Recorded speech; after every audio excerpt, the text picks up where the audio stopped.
E aí, oitavo ano, tudo bem com vocês? Atendendo a vários pedidos, hoje nós vamos corrigir as atividades, as primeiras três atividades enviadas pela professora Fabiane. Meu nome é Sofia, professora de ciências, e vamos lá corrigir a atividade? Bora comigo. A primeira atividade que eu vou corrigir foi essa aqui, sobre células, reprodução celular e ainda um pedacinho sobre a pandemia de Covid. É aquela atividade da cruzadinha que muita gente teve dúvida. Então vamos lá, pega o seu caderno e corrige comigo.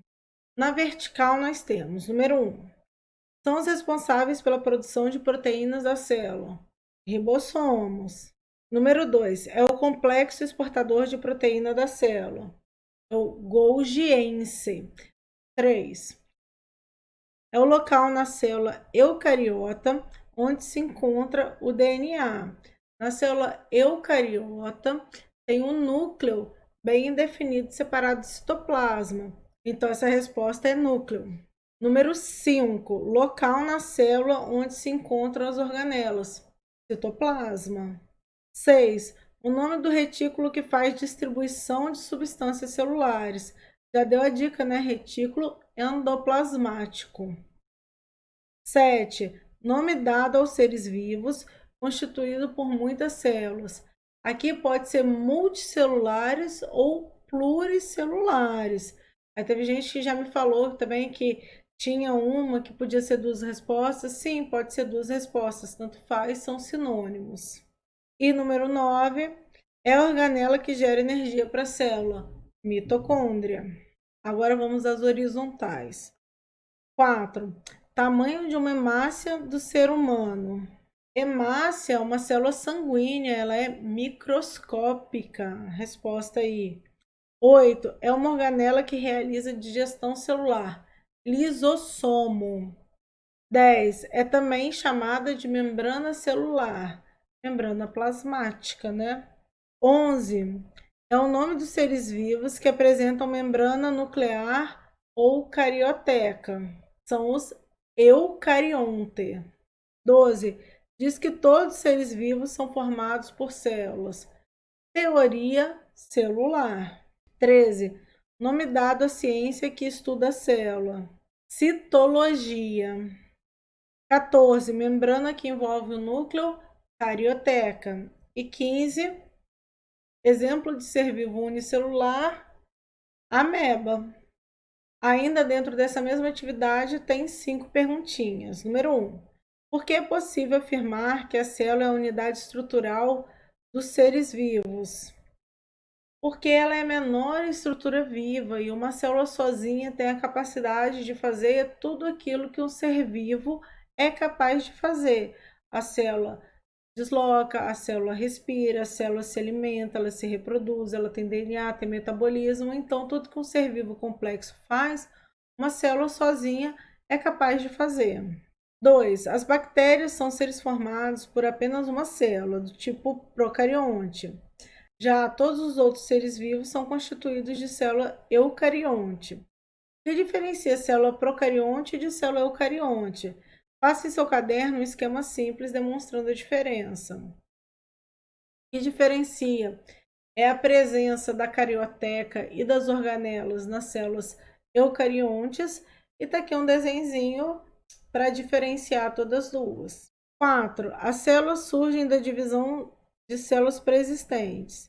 Essa divisão pode ser de dois tipos, mitose ou meiose.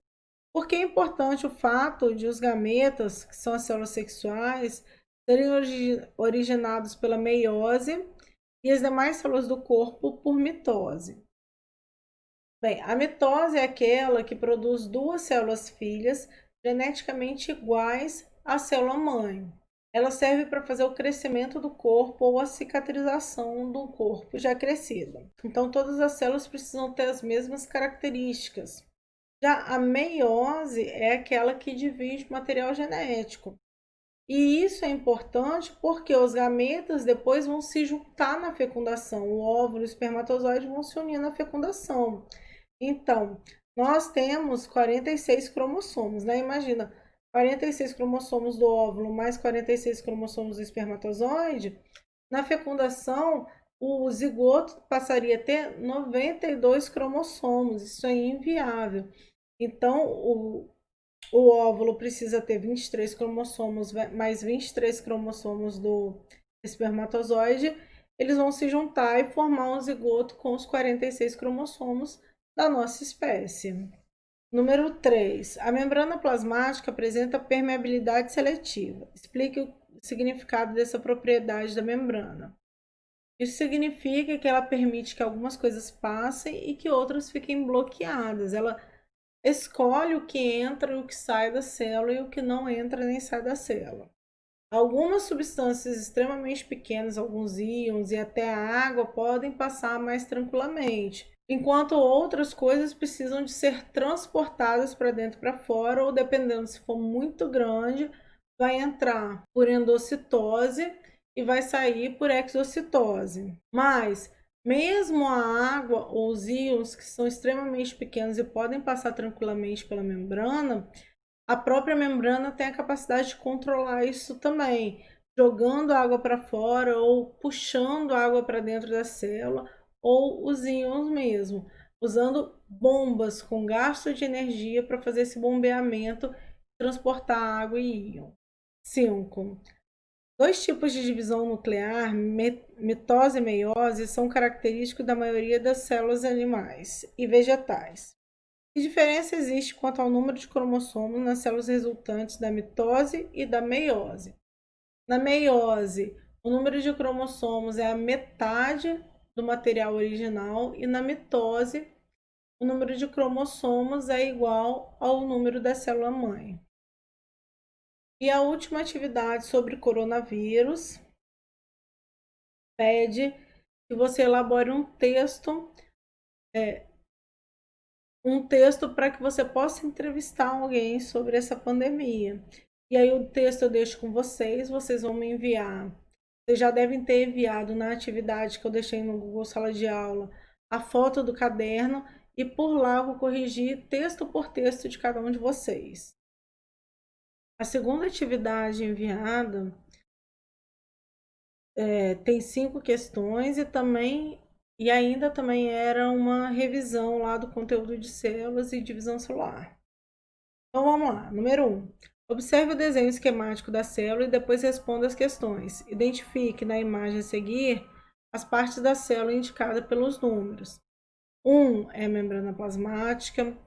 2 é o retículo endoplasmático. 3 é um lisossomo. 4, complexo golgiense. 5 é o núcleo. 6, um ribossomo. E 7, a mitocôndria. Letra A.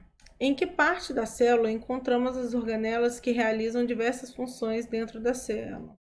No citoplasma. Letra B. Em que parte da célula encontramos os cromossomos que contêm os genes? Dentro do núcleo. Letra C. Qual é a função da membrana plasmática? Delimitar a célula e selecionar o que entra e o que sai dela. 2. A célula é considerada a menor parte viva de um organismo. Identifique e relacione as partes de uma célula e suas funções. Eu vou começar com a segunda coluna. Aí a gente vai falando o nome da organela. Realiza armazenamento de substâncias. É o complexo Golgiense que está lá na letra A. Rede de canais que transporta substâncias dentro da célula. Retículo endoplasmático, letra D. Realiza digestão celular. Lisossomo, letra B. Controla tudo que entra e sai da célula. Membrana plasmática, letra C. E produzem proteínas que permitem o crescimento e desenvolvimento celular, é o ribossomo, na letra E. Então ficou A, D, B, C, E. Número 4. Mitose e meiose são divisões celulares que ocorrem nas células de seres vivos. Relacione os esquemas abaixo com esses processos e responda: Qual deles ocorre nas células reprodutivas e por quê? O esqueminha A mostra a mitose. Eu sei disso porque eu estou observando o número de cromossomos. 46 cromossomos na célula mãe e 46 em cada uma das duas células filhas. Enquanto no esquema B, tem 46 cromossomos na célula mãe e 23 cromossomos em cada uma das 4 células filhas, que é a meiose. E é o esquema B, né? A meiose que acontece nas células reprodutivas. Questão 5. Considere os processos de mitose e meiose. Letra A. Qual o número de cromossomos das células originadas, respectivamente, pelos dois processos na espécie humana? A mitose, 46 cromossomos, e a meiose, 23 cromossomos. Letra B. Qual a importância da meiose? Produção dos gametas, óvulos e espermatozoides para o processo de reprodução sexuada da nossa espécie. A terceira atividade vai falando sobre o processo de reprodução nas diversas espécies, né, nos diversos organismos. Também são 5 perguntinhas. Número 1. Defina a reprodução sexuada e assexuada. Produção sexuada é aquela onde há a participação dos gametas feminino e masculino. E ela é importante para a variabilidade genética. E reprodução assexuada é aquela que ocorre sem a participação dos gametas. E aí na própria atividade, na própria folhinha da atividade, tem uma série de exemplos, ó. Divisão binária ou bipartição, brotamento ou gemiparidade, divisão múltipla, partenogênese, esporulação, fragmentação vegetativa. Número 2. Escreva uma frase utilizando os termos abaixo. Sexuada, gameta, feminino, masculino, fecundação e geneticamente diferentes. Eu vou fazer aqui a minha frase, mas aí vocês vão fazer a frase de vocês. Não tem necessariamente que estar igual, obviamente, né?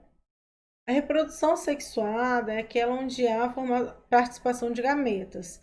Gameta feminino, o gameta masculino fecunda o gameta feminino e isso forma um novo indivíduo geneticamente diferente dos pais. Número 3. A figura abaixo representa o tipo de reprodução que ocorre nas planárias.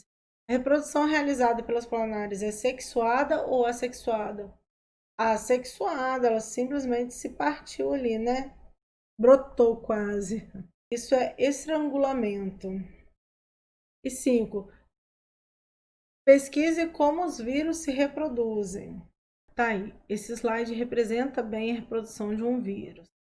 Observem que o vírus, aí no caso é um bacteriófago, que ele parasita apenas bactérias. Ele encontra a célula bacteriana, onde ele se fixa e somente o DNA viral entra na célula bacteriana. Aí o DNA viral passa a comandar o DNA da bactéria, ele se liga e passa a comandar toda a estrutura da célula da bactéria para se reproduzir. E aí ele vai produzindo novos vírus, novo material genético, novas proteínas virais para a formação dos vírus. A partir do momento que esses vírus estão prontos, a célula começa a ficar sobrecarregada, porque ela para de fazer as suas funções de célula, ela para todas as outras funções que mantinham a bactéria viva, elas param. E aí o aparato da bactéria simplesmente perde função e a célula se rompe, liberando todos esses vírus. Bem, gente, espero que vocês não tenham tido muita dificuldade para fazer essas atividades. Na próxima videoaula eu já vou trazer um novo trabalho avaliativo, que é sobre o bem-estar durante a pandemia. Qualquer dúvida, já sabe onde me encontrar e até a próxima aula.